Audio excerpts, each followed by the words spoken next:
topics faith, family and freedom in Cuba, Belgium, Brazil, Congo, UK and all over the USA to crowds from 14 to 40,000.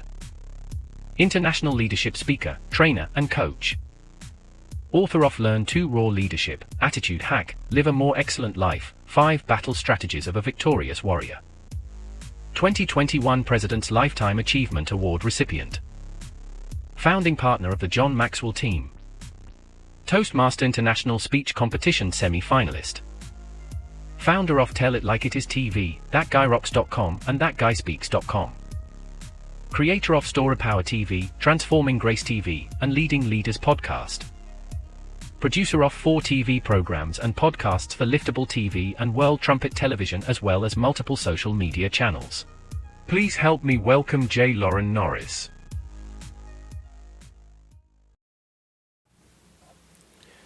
My mentor, John Maxwell, says, leadership, it's influence, nothing more and nothing less. Well, a social experiment called the Milgram experiment tested just how far leadership influence, authority influence, could be stretched. The results might shock you. That's what I'm going to talk about in this episode of Leading Leaders. Subscribe now for our extensive video library of leadership lessons promoting faith, family, and freedom. I'm J Loren Norris with Leading Leaders Podcast, and this experiment was done as a social experiment by a university. The purpose of the social experiment was to test the results of a group of candidates of an average swath of American society to see how well they would submit to or follow the expectations of a trusted authority. They're placed in a room with a dial. The dial gives an electric shock to someone in another room whom they can see, but they're in separate rooms.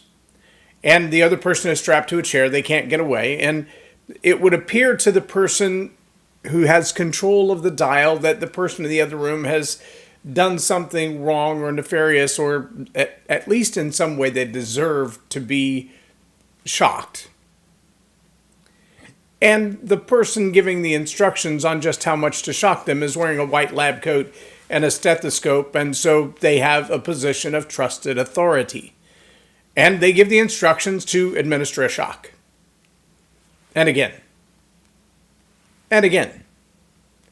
And you can see the torment on the face of the person administering the shock, just how challenged they are with this process. Now there's a red marker that says, beyond this point is a lethal dose. You could actually do permanent damage or even cause the extinction of this individual. There's a red line not to cross, so to speak. I don't know if you've noticed or not, but in all cases of corruption, sexual abuse, embezzling, violence among co-workers, in all of those there is somewhere a line there's somewhere a line not to be crossed, a bridge too far, a breaking point. Don't push me past that. A place where people walk away and go, I can't be a part of this anymore. And the real irony is that because leadership is influence, nothing more and nothing less, when that leadership is abused, when that influence is abused, it will often challenge people to go beyond the line of their own moral values, their own strongly held beliefs. It will push them to say, well, my leaders told me to. I was just following orders. You might remember a little thing called the Nuremberg trials. It was a pretty big deal, but a whole lot of people were accused of some really bad things, and the only answer they had for what they'd done wrong was, well, they told me to.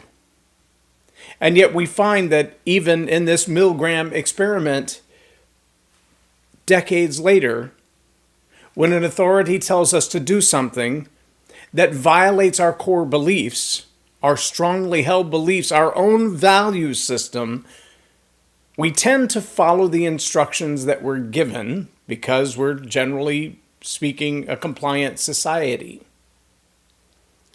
Now the question is, how do you build your own strong belief system that would push against that kind of ill-fated instruction?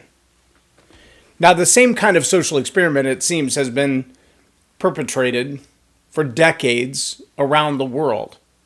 Governments have been toppled, businesses have been destroyed, education systems turned on their head because people follow the instructions they're given when they're given by a person of presumed authority.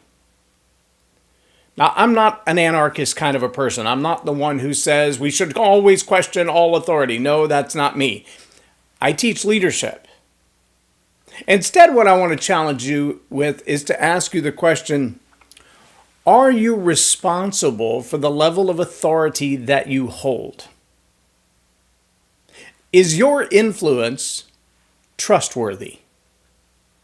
If you understand how much sway you have in the behavior of people around you, your ability to change their decisions, to encourage them to behave in a way that's possibly unseemly and possibly even dangerous, do you perceive the amount of authority that you carry and the potential danger that rests behind that? See, the narrative really is the tool that is used in all of those circumstances where the leader wants to wield influence to gain ground, power, authority, traction. See, all of these things fit in behind the work of the leader to persuade and to motivate and to move people in a particular direction. The narrative is the most common tool to do that with. The way you explain what should happen, what is happening, what is going to happen, the way that you lay out the pathways, so to speak, for people to follow within your organization. That's the narrative. It's the collection of stories that are put together to talk about what the past was, what the present is, and what the future will be. Those stories, they drive people's behavior. They drive people's decision making, whether they're people on your team or they're consumers or they're the public at large. The narrative drives decision making. It drives behavior. And when the narrative comes from a voice of authority, it carries a whole lot of weight in people's decision making. In fact, a voice of authority with a well-crafted narrative can cause a nation to turn on itself. Hitler did it. Stalin did it. Mussolini did it. Mao did it. There are a whole lot of people who use the narrative to wield power to the demise of anyone around them, so long as it gives them more power. As a leader, are you responsible for the amount of power that you wield? Do you realize how easy it is to become so self-focused, you become Machiavellian? To become so self-focused and self-centered, you really don't care about the people who get hurt so long as you get your way. Do you realize how easy it is as a leader when you begin to see the realm of influence that you have and the people who, well, they just tend to do your bidding? And all of a sudden, you've got a level of power you never knew you had before. You say things and things happen.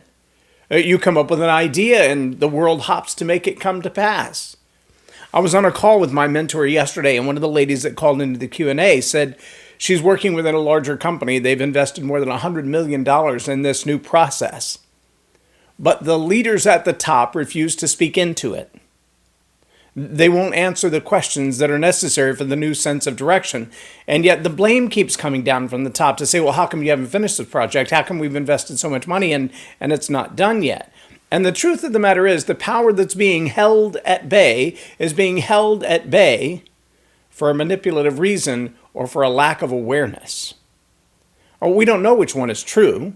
The question didn't reveal that, neither did the answer. But the truth is, someone's going to have to wield influence to the people at the very top, or $100 million is going to go poof, like Drano. It's going to go right down the drain with no good result.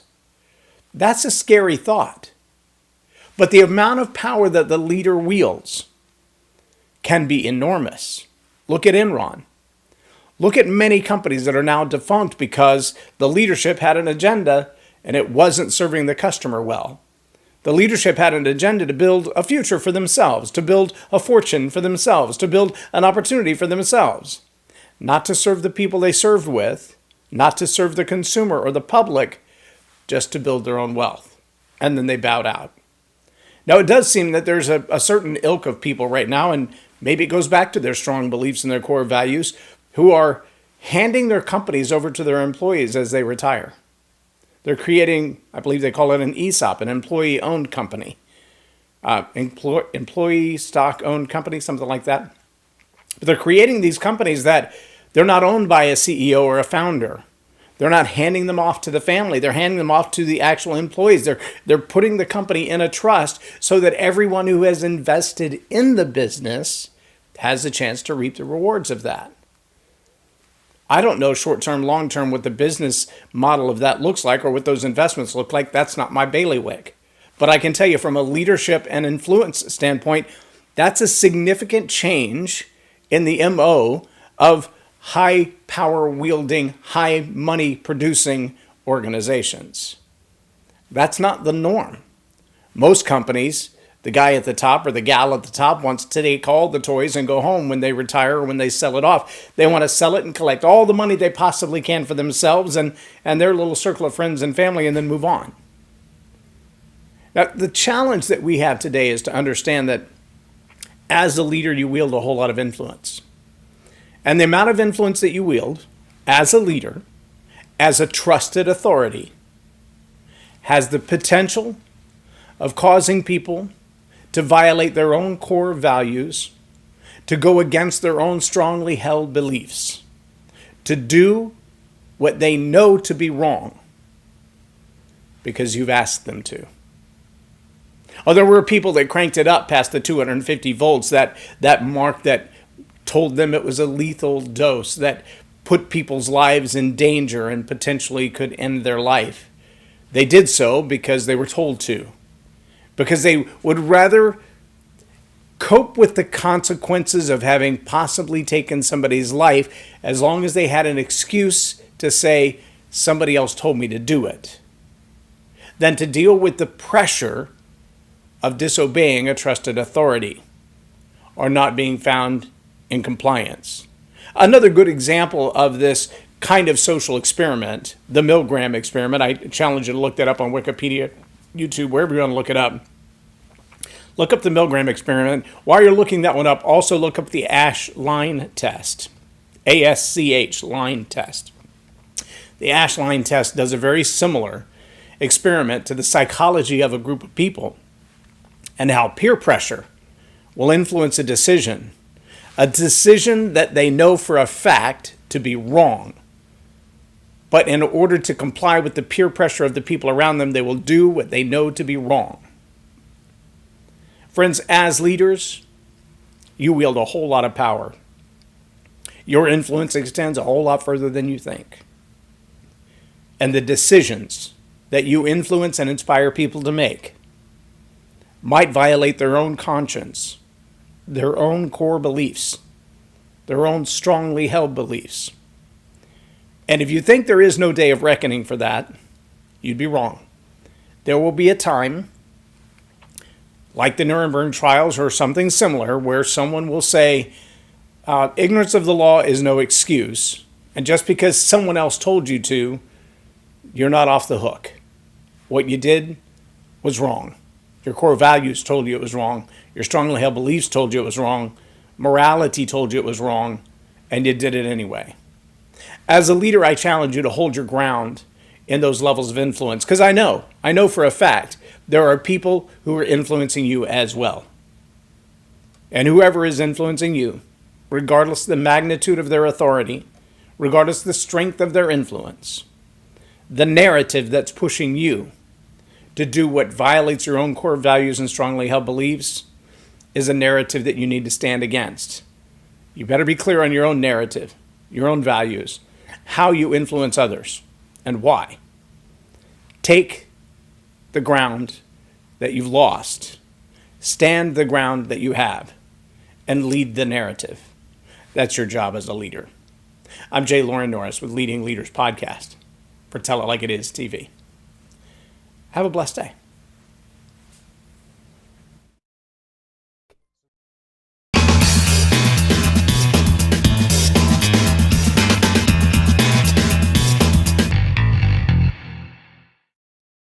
Loren is a master teacher on storytelling, and I learned so much. I'm really going to have to sit down and go back through everything, and I think I might have to have some more coffees with Loren, but it was totally worth my time, and I really highly recommend it if you're looking to grow your ministry, grow your business, grow your career.